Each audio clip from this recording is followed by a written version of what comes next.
A holy city sleeps under stone walls and church bells, protected by a devoted Templar order led by a determined commander.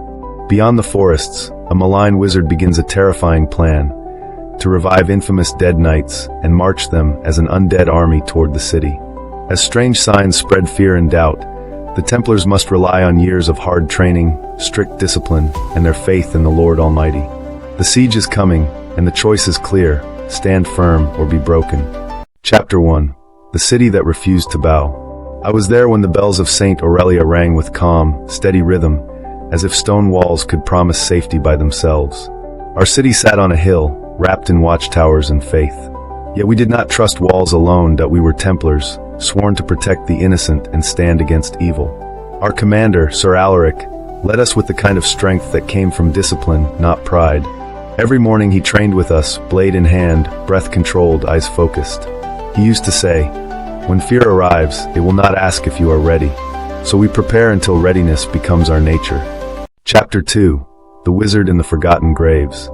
Far beyond our fields, where the road broke into thorn and mud, an old graveyard slept under cold moonlight. That is where the malign wizard began his work, that he hated the living, hated the light, and mocked the idea of mercy. He searched for the tombs of infamous knights, men remembered for cruelty and betrayal. One by one, he called them back with dark rites, binding their empty wills to his own. Armor clanked in the fog. Dead hands gripped dead swords. That an army was rising, not to conquer lands, but to crush hope. Chapter 3. Signs on the Wind. The first sign came as a whisper from our scouts, blue lights flickering at night where no camp should be. Then farmers spoke of hoof prints that ended in nothing. A traveling monk arrived, pale and shaking, warning that old graves had been opened from the inside. Fear spread fast in the market, like fire through dry straw. But Sir Alaric gathered us in the chapel and made us kneel. "We do not serve panic," he said. "We serve the Lord Almighty. We prepare our hands for battle and our hearts for truth. Evil grows when good men doubt their purpose." Chapter 4. Training that nobody applauds. The days that followed were exhausting. We trained until sweat soaked our tunics and our arms shook. Shield walls, spear lines, archers on the towers. We practiced moving in silence, turning as one body, covering each other without needing to speak. That night we prayed, not for an easy fight, but for clean hearts. Sir Alaric reminded us that discipline was not punishment, it was protection. "Any man can feel brave for a moment," he told me once. "But the city needs men who can stand brave for hours." Chapter 5. The Undead at the Gates. The storm arrived the same night the undead did. Fog rolled across the fields like a living thing. Then we heard it, the steady, hard sound of armored steps. Shapes formed in the gray, night after night, faces hidden, movements stiff and wrong. Their banners were torn, their purpose borrowed. That on the hill behind them stood the wizard, still as a statue, blue light circling his hands. Our gate held. Our lines formed. And in the middle of the thunder, Sir Alaric lifted his sword and spoke words that cut through fear. "Brothers, remember your training. Remember your vows. Hold, and the Lord will strengthen you." Chapter 6. The Long Night of Steel and Prayer. They pressed us without rest. The undead did not tire. They did not hesitate. They simply obeyed. But we had something they did not: brotherhood. When one of us stumbled, two hands pulled him back into line. When a shield cracked, another shield covered the gap. When the fear tried to crawl into my throat, I heard our prayers rising between strikes. Hours passed. Torches burned low.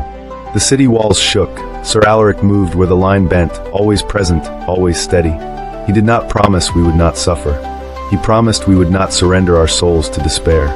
Chapter 7. A Plan Forged in Faith. Near midnight, our commander called the captains into the torchlit chamber above the gate. His voice was calm, but his eyes were sharp. "The army is chained to one will," he said. "Break the chain, and the hand collapses." We prepared what we could: sacred relics from the chapel, flasks of blessed water, and the strongest brothers for a quiet mission. Not a mission of pride, but of purpose. Before we left, we knelt in the cold stones and asked the Lord Almighty for strength to do what had to be done. Then we slipped out through a side passage into the night. Chapter 8. The Ruined Chapel of Blue Fire. We found the wizard in a ruined chapel deep in the dead forest, where broken saints stared from cracked walls. Blue light pulsed like a sick heartbeat, that he turned toward us as if he had been waiting. His smile was thin and cruel. Around him, symbols glowed on the floor, feeding his power. Sir Alaric stepped forward, not rushing, not shaking. "You do not own the dead," he said, "and you will not have the living." The wizard's darkness surged, but our prayers held. We raised the relic, and light filled the broken chapel. For the first time, the wizard's confidence flickered. In that moment I understood the lesson. Training guides the body, but faith steadies the spirit. When both stand together, evil loses its grip. Chapter 9. Dawn and the Oath Remembered. Dawn came slowly, like mercy after pain. The storm thinned. The air warmed.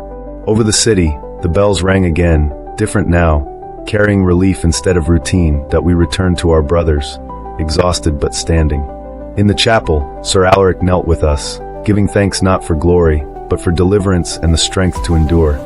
And as the sun climbed over St. Aurelia, I knew something I will never forget. The hardest battles are not won by anger. They are won by preparation, unity, and a firm purpose to defeat evil with the help of the Lord Almighty. If this story moved you, subscribe to the channel, activate notifications so you never miss a new tale, give this video a like, comment what part inspired you most, and share it with someone who needs courage and hope today.